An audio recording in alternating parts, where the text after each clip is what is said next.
നമുക്ക് ROC കർവിൻ്റെ problem ഉണ്ടാവും. ഇങ്ങനെ ഒരു ക്വസ്റ്റ്യൻ തരും. ഇതുവരെ തന്നിട്ടുണ്ടാവും ഈ 4 സാധനം. ഒരു ത്രെഷോൾഡും TPA, TN, FP, FN തന്നിട്ടുണ്ടാവും. ഇത് ഇങ്ങനെ തന്നതിന് ഇതുവരെ ROC കർവ് വരക്കാനും AUC കമ്പ്യൂട്ട് ചെയ്യാനാണ് പറയുന്നത്. അങ്ങനെ ഒരു ക്വസ്റ്റ്യൻ വന്നതിന് ഫസ്റ്റ് TPRും FPRും നമ്മൾ കണ്ടുപിടിക്കണം. ഇത് TPRൻ്റെ ഇക്വേഷനാണിത്.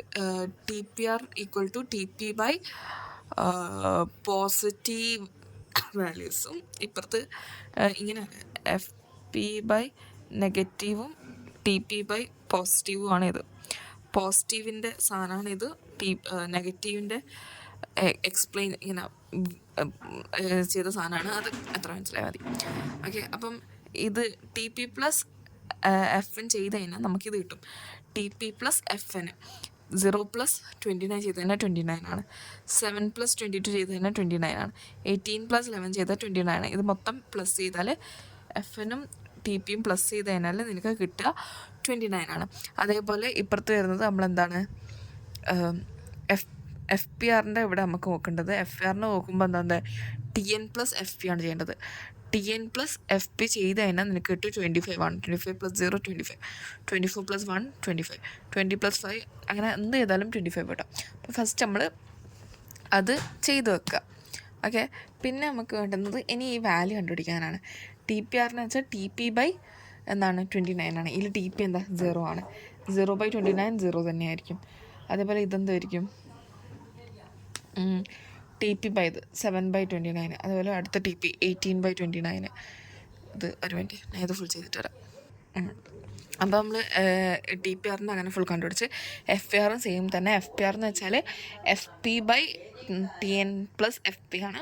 അപ്പം എന്ന് വെച്ചാൽ ഇവിടെ FPൻ്റെ വാല്യൂ 0 ആണ്. അപ്പോൾ 0 ബൈ 25 0 ആണ്. 0 ബൈ 25 1 ആണ്. 1 ബൈ 25 5 ആണ്. 5 ബൈ 25 14 ബൈ 25 25 ബൈ 25 25 ബൈ 25 എഴുതും. 25 ബൈ 25 നമുക്ക് എന്താ 1 എന്ന് പറഞ്ഞിട്ട് എഴുതാൻ പറ്റും. 0 ബൈ 25 എന്ന് വെച്ചാൽ 0 എന്ന് പറഞ്ഞിട്ട് എഴുതാൻ പറ്റും. ഓക്കെ, ഇത്രയും കണ്ടുപിടിക്കുക. ഇനി നമുക്ക് പോയിൻറ്റ്സ് ചെയ്തോണ്ടേ ഇതാണ് X, ഇതാണ് Y അല്ലേ? X, Y എന്നല്ല നമ്മൾ എഴുതും. അപ്പം അങ്ങനെ എഴുതുമ്പം നമ്മുടെ പോയിൻറ്റ്സ് വരാം 0,0. അടുത്തെന്താ 0,7 ബൈ 25 29ൻ്റെ എത്രയാണ് ഞാൻ നോക്കിയിട്ട് എഴുതും. ഇങ്ങനെ പോയിൻറ്റ്സ് വരാം. എന്ന് വെച്ചാൽ ഇത് നീ ഡെസിമൽ പോയിൻറ്റ് 7/29 ഡിവൈഡ് ചെയ്ത് നോക്കുക. എന്താണ് ലാപ്ടോപ്പിൽ കാൽക്കുലേറ്റർ എടുക്കണം, ഡിവൈഡ് ചെയ്ത് നോക്കുക.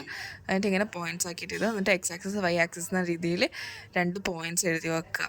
ഇനി നമ്മൾ നിയർബൈസിൻ്റെ എന്താണ് നിയർബൈസിൽ ഇനി നമ്മളെന്താ ROC കർവിൻ്റെ കർവ് വരക്കണം. അതങ്ങനെ പറഞ്ഞുതരാം.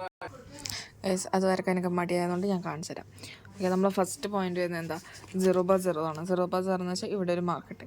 അടുത്ത പോയിന്റ് വരുന്നത് 0,0.24 ആണ്. 0,0.24 ഇവിടെ ഒരു മാർക്കിട്ട്.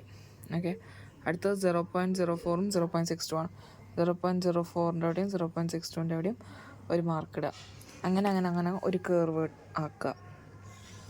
ഓക്കെ, അങ്ങനെ ഒരു കർവ് വരയ്ക്കുക. അത് കഴിഞ്ഞിട്ട് AUC കണ്ടുപിടിക്കണം. AUC കണ്ടുപിടിക്കണത് എങ്ങനെയാണെന്ന് വെച്ചാൽ പറഞ്ഞേരേ.